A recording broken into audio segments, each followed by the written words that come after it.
할렐루야. 하나님께 영광 돌립니다. 오늘은 출애굽기 1장 15절부터 22절 말씀까지 묵상합니다. 기도합니다. 하나님께 영광과 감사와 존귀를 올려드립니다. 출애굽기 말씀들을 열어주시니 감사합니다.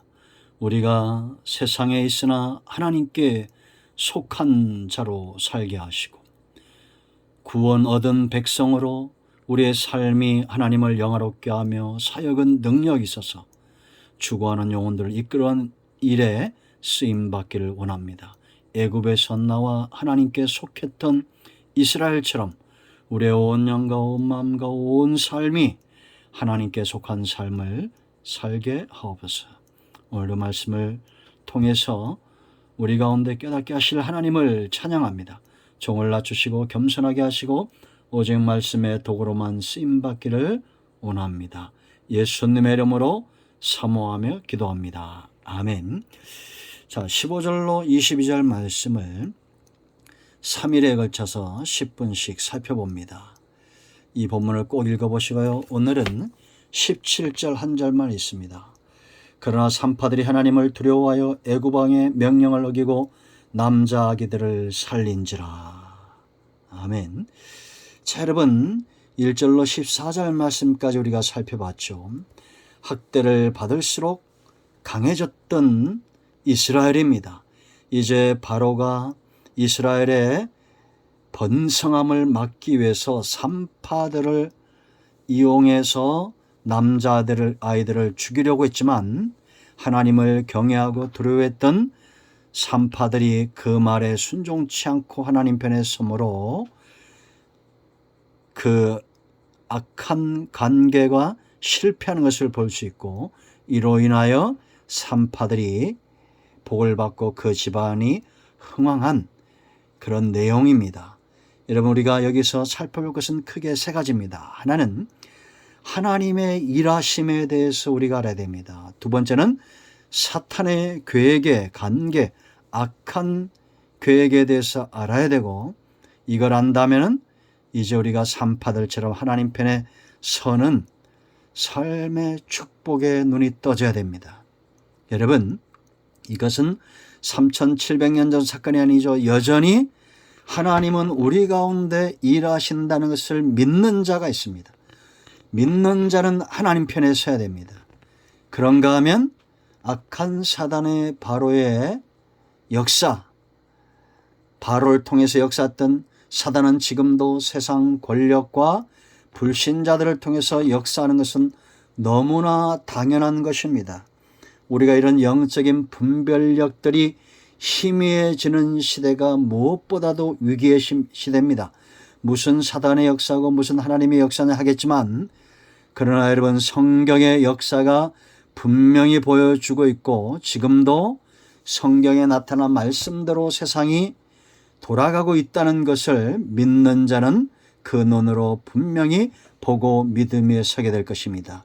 이제 여러분, 하나님의 전략은 지금도 우리 가운데 이렇게 임하고 있다는 걸 알아야 됩니다. 자, 하나님의 전략을 보십시오. 첫째, 우리가 할 것은 하나님은 반드시 승리한다라는 겁니다. 하나님은 역사상 한 번도 진 적이 없다. 여러분, 이걸 인정하십니까? 우리가 하나님은 한 번도 실패한 적도 패한 적도 없는데 하나님 편에 서기를 꺼려한다는 것은 결국 무엇의 문제입니까? 우리 믿음의 문제다라는 겁니다. 눈이 열리고 귀가 열려져 하나님의 일하심을 보고 하나님의 승리를 보는 자들은 낭망하거나 절망하지 않습니다.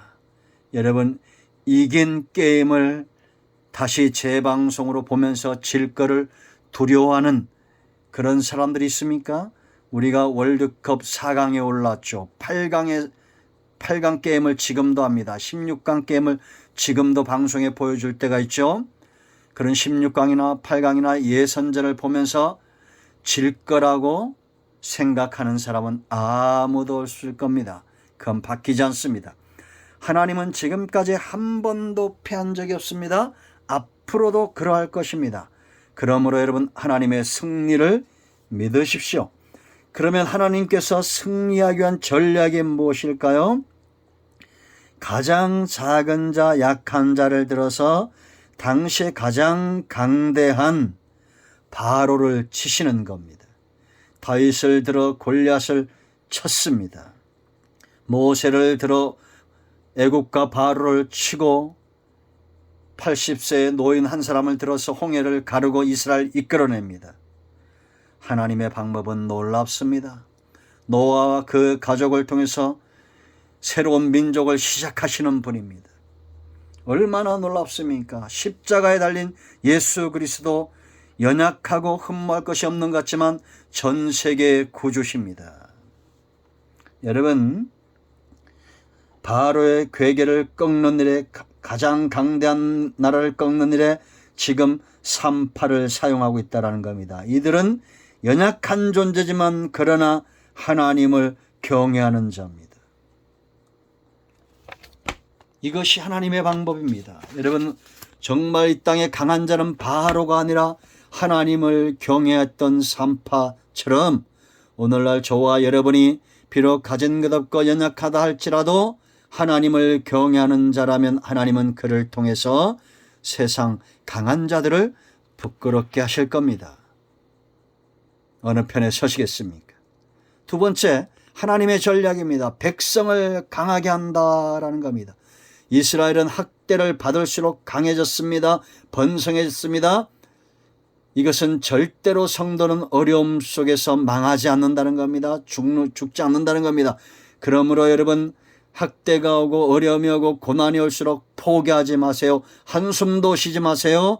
우리는 강해질 수 있는 기회가 있는 겁니다. 바로가 없다면 꺾을 필요도 없겠죠. 골리앗이 없다면 그의 목을 칠 필요도 없겠죠. 그러나 여러분, 골리앗이 있었기 때문에 다윗 왕으로 등용할 수 있는 큰 기회가 된 겁니다. 골리앗이 다윗에게 기회고 홍해가 이스라엘의 기회였던 것처럼 이 시대에 모든 재난과 어려움은 저와 여러분이 강하게 될 수 있는 기회다라는 겁니다. 그러므로 여러분, 내 눈에 아무것도 보이지 않고 사방이 우겨쌈을 당했을 때 여호와께 부르짖으십시오. 이를 지어 성취하는 하나님께 부르짖어 기도하십시오. 크고 비밀하고 놀라운 일들로 우리에게 응답하실 겁니다. 강해지시기 바랍니다. 큰 난란을 극복하고 강해지십시오. 세 번째, 하나님의 승리의 비결, 심는 대로 거두게 한다라는 겁니다. 하나님을 경외함으로 산파들은 복을 받았죠. 그러나 여러분, 바로를 보세요. 바로가 이스라엘의 남자아이들을 죽였습니다. 그 결과 애굽의 장자 자기 아들이 죽습니다. 하수에 던졌습니다. 결국 어떻게 됩니까? 자신의 군대, 애굽의 군대가 홍해에서 수장됩니다. 하수에 던져집니다. 여러분, 세상의 악한 자들이 악한 것을 심는 것을 부러워하지 마십시오. 악인은 잠깐 후면 사라지게 되어 있습니다. 그러므로 우리는 하나님 앞에서 선한 것, 아름다운 것, 하나님이 흠모할 만한 것, 말씀을 쫓아 복음을 쫓아 하나님이 주시는 감동을 쫓아 심는 삶을 살아야 됩니다. 아멘. 제가 자주 하는 말 있죠? 한숨도 쉬는 겁니다. 한숨도 쉬지 말고 강하고 담대하고 긍정적이고 믿음의 말들을 하고 믿음의 언행을 하시기 바랍니다.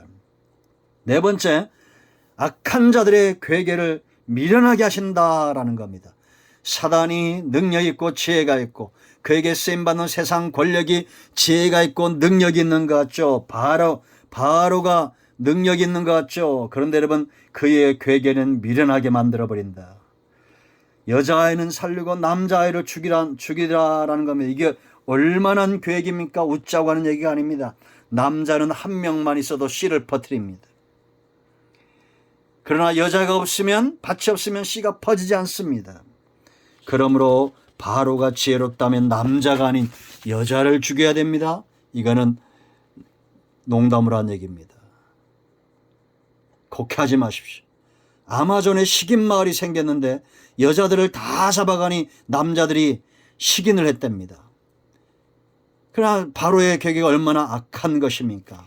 여러분, 하나님은 어떤 상황에서도 일하시고 하나님 편의 선자들을 통해서 일하신다는 것을 믿으시기 바랍니다.